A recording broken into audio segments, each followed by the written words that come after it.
community organized and bars stopped buying Florida orange juice, when hotels stopped buying Florida orange juice, we realized that they were no more powerful. In fact, they were less powerful than we were. And that changed everything.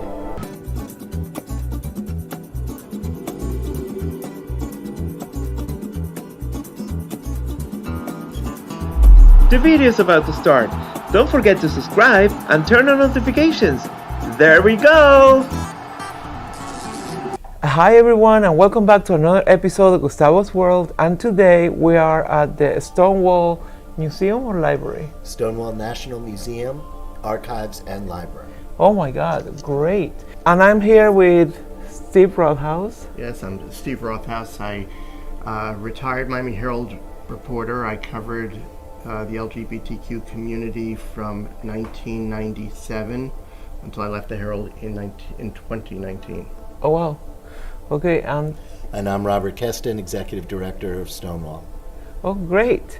So the reason why we're here today is because I was talking to my friend Steve, and I was saying to him, that it's very sad that sometimes, I kind of never liked the pride thing, even though, but I was like, eh. But then I realized the historic value of it and the Stonewall, and I'm like, oh my God, and I felt so horrible about it. When we talk about the LGBTQ plus community, we're looking at an umbrella that everybody, the rainbow, everybody who wants to be under this rainbow or wants to be under that umbrella, that they're welcome. Mm-hmm. And that has... But that's the point. That is the point. That is what this is all about. And what makes it so much more interesting is that that umbrella includes people who are not LGBTQ plus at this point, because the rainbow includes everyone. First of all, I think that much of that is generational. I think that, you're probably of a generation that there was this discomfort in not appearing what they used to call straight acting. We received many complaints at the Miami Herald because people in our community, people who are still in our community, did not want to see pictures of drag queens in the Miami Herald representing Miami Beach Pride. Unless what they're doing is really hurting you, it's more the problem of the person who's complaining than it is the problem of the person who's performing. We see what happens when that happens in the larger scale now, where the government is coming after drag queens. Drag performances out in the open, like this one at National Pride last year, will now be illegal in Tennessee. Where the government is coming after trans people. GOP lawmakers succeed in getting anti-trans legislation to the governor's desk, where it's expected to be vetoed. Shame on you. I would thank you for your time, but I am honest to God so embarrassed, ashamed, and for the first time in my life, I wish I was not a Kentuckian.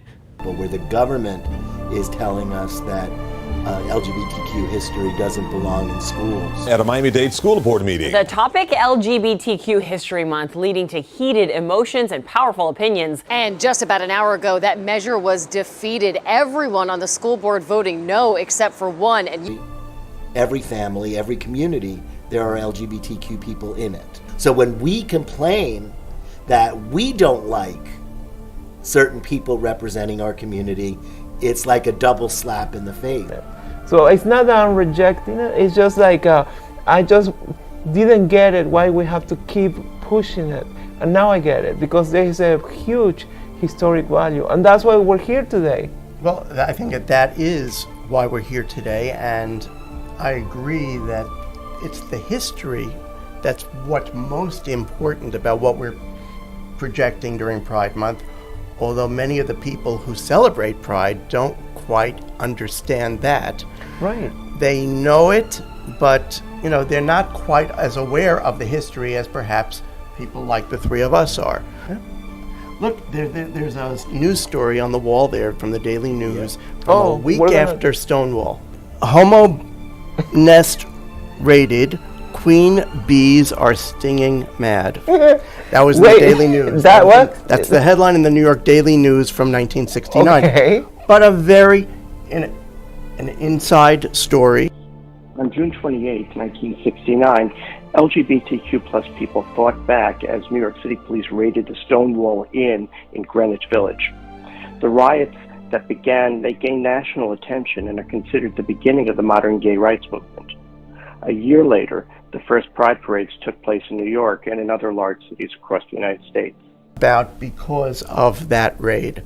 The most important thing about Stonewall itself is that from that moment, and there were protests before, and there was violence before, and unction before, but what Stonewall did is made a community in a way that it hadn't existed before. And from that, within 3 to 5 years, you had national organizations springing up, you had statewide organizations springing up, you had local organizations springing up, and from that point on, people realized that they could organize around the fact that they loved who they wanted to love. It was... But wait, let's establish, because in those years, it was illegal in most places. Yeah, it was illegal to dress up as your opposite gender. It was illegal to be affectionate or to love someone of the same, or to dance, or to dance with someone. Of the same sex. So there were places that they kind of like were cool with our community, and they were allowing that, I guess. Well, in a lot of places, there were bars or clubs that were owned by the mob, which paid off the police. So some of these clubs were left alone, but when they needed something to do, they would send the police in to raid them. Stonewall wasn't the first. No, it was many times at that time. At that time. Yes, and the last time. And the fact that the Village Voice newspaper was on the same street. So when they covered it, the competitiveness in the media industry got other people to cover it. Okay. And the more people who covered it, the more that news spread across the country and ultimately around the world. And that's why Stonewall became this fixture in LGBTQ plus history, because all of the stars aligned at that moment in time. The day that snowed in Miami, that happened in February, but what happened in June? The day it snowed in Miami, he's referring to a movie that we made from the Miami Herald in 2014. On January 20th, 1977, that was the day that Miami-Dade County passed its first human rights ordinance. But wait, but also the day before was the day that really snowed in Miami. It snowed in Miami. Exactly. It did. It was the one day on record in which there were reported snowflakes in Miami. Right. So people said, gee, this will pass when it snows in Miami, and it did pass on the day that it snowed in Miami. So wait, it passed what?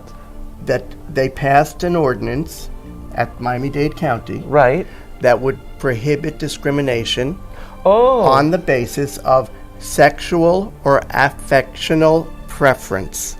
But was it what happened? Well, it passed on first reading.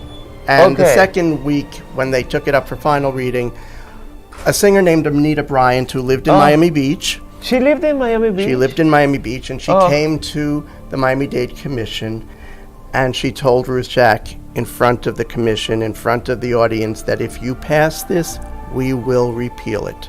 That I can and do say no to a very serious moral issue that would violate my rights and the rights of all the decent and morally upstanding citizens, regardless of their race or religion. This is what heterosexuals do, fellas.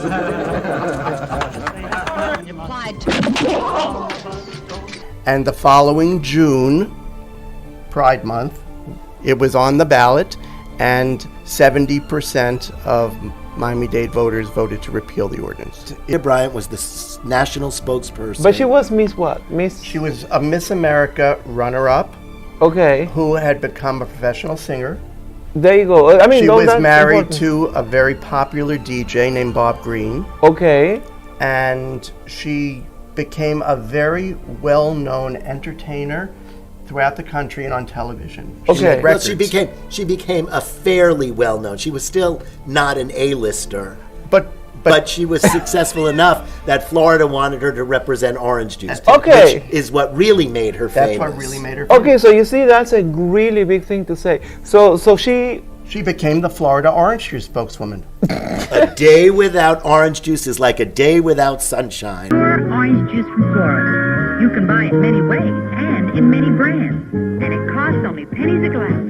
Orange juice with natural vitamin C from the Florida sunshine tree. Right. That was her tagline. Okay. And it was this campaign that she took on that led to her demise as a spokesperson, and for the most part, her fame. I've interviewed her one time. Wait. One time. Wait. She gave me a statement because her children asked her and pleaded with her to give me a statement when Bob died, her Bob? ex-husband. Okay. When her career collapsed, so did her marriage. She feels that everything that she's done in her life was the right thing for her to do. And she doesn't want to change. This is not who she is. No, that is who she is. That's it. But that's also why they're, no matter how large a population they are, they remain a minority. Yes. And that's because obsession and compulsion are not what makes societies work. Societies work with compromise. And that's why our community has been so successful. I'm trying to find like the positive side of like how could we say, is there any positive aspect of Anita Briand's interference with this? Everything that you think of when you think of how ingenious the LGBTQ community is, how resilient, comes basically from that experience, because that was so soon after Stonewall, so soon after prides began to develop, that many people thought that that was the death knell when she got the law rescinded. Right. And when the community organized and bars stopped buying Florida orange juice, when hotels stopped buying Florida orange juice, we realized that they were no more powerful. In fact, they were less powerful than we were. And that changed everything.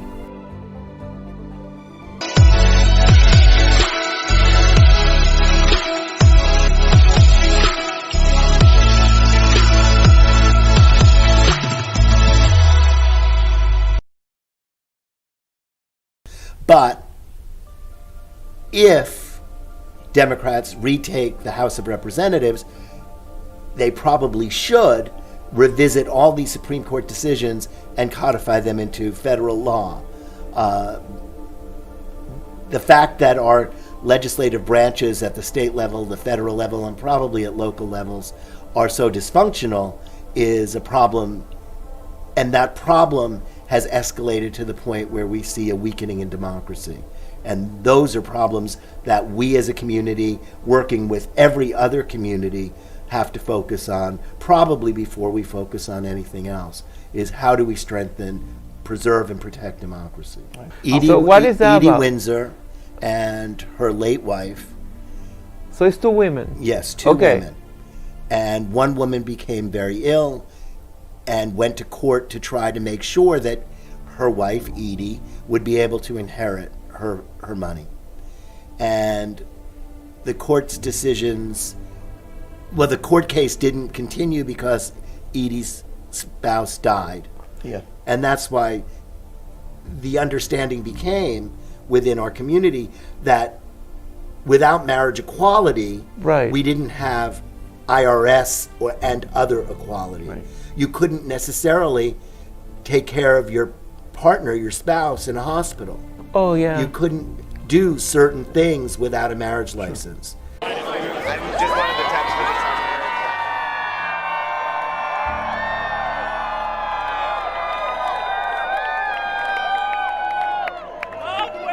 So when I lived here in the U.S. with my partner James, and because of my work, we had to move to Germany in the late 90s. So and then he passed away in Germany. But because I was his partner, there were no questions asked. I could go to the hospital. I made all the decisions about his health. I mean, they were, Gustavo, what are we doing? Because he couldn't think anymore. And it was just very interesting that if all that would have happened in the US, number one, I could have not visited him.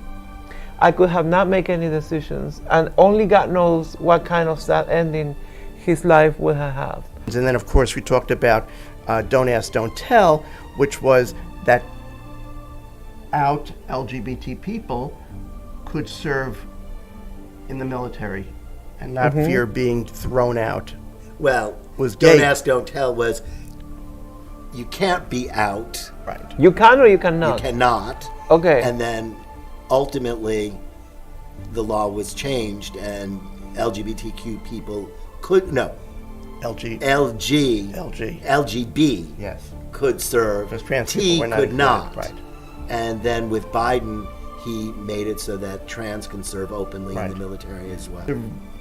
The final change in the law with Don't Ask, Don't Tell was for them to say basically you couldn't remove people from duty for being gay. Right. That was it. So then Don't Ask, Don't Tell didn't matter. But this was the sea change that we saw between 2003 and 2015. All of these things happened.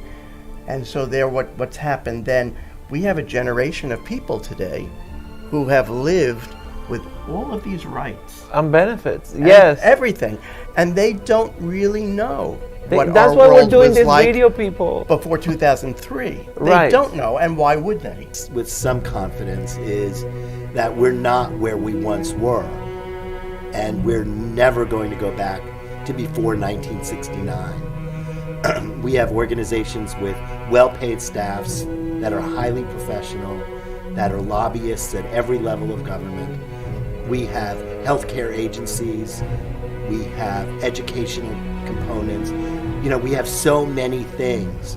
And even when the AIDS crisis was going on, there were a bunch of very, very well-placed straight cis women who came to the aid of their friends in the entertainment industry, in the fashion industry, who were dying. And those people included Elizabeth Taylor and Mathilde Krim and a Tish and a Peabody. And when you get that kind of involvement of people who have stature in mainstream society, it doesn't allow for going back to the Stone Ages. What should people do to help keep our lives in place, to protect what we have, the gains that we've made? What do people need to do? I think that it's very clear you must know your history. And if you know your history, you know that from before Stonewall, through HIV/AIDS, through marriage equality, through the military, the one thing that we were able to do is organize.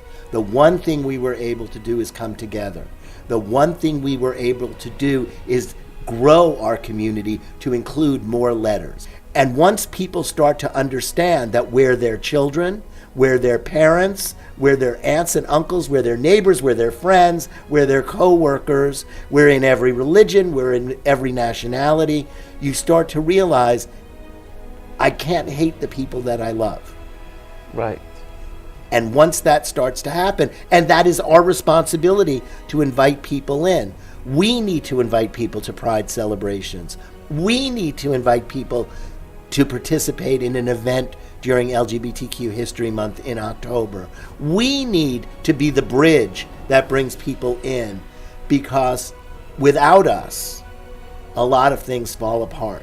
Mm-hmm. Just look at our contributions in sports, in theater, in film, in fashion, in medicine. We're there. So I just wanted to say that this has been very informative for me, because I learned so many things about that Windsor, about I already knew about the Stonewall, but I'm sure my viewers, some of them didn't have any idea. Excellent. Well, thank you so much, and I hope that all of us learned a little bit of something.